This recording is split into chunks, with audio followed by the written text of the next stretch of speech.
Assalamualaikum dan salam sejahtera.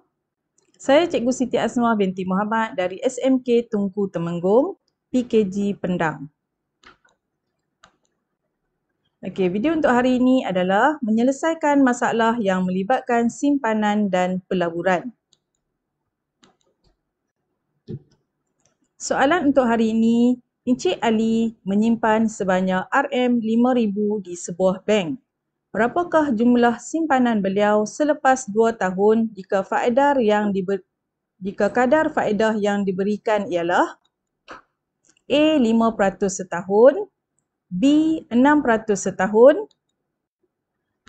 dan apakah beza jumlah faedah yang diperoleh Encik Ali dalam kedua-dua situasi ini? Penyelesaiannya, untuk A 5% setahun, jumlah simpanan RM5,000, tempoh simpanan 2 tahun, jumlah faedah yang diperoleh adalah RM5,000 darab 5/100 darab 2 sama dengan RM500.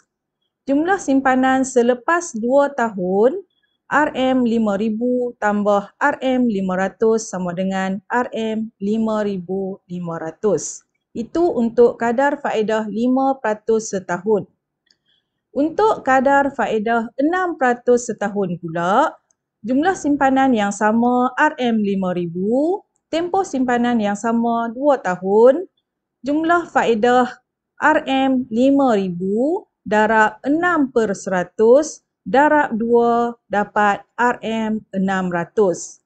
Jadi untuk jumlah simpanan selepas 2 tahun, RM5,000 tambah RM600 sama dengan RM5,600. Ada perbezaan apabila kadar faedah berbeza.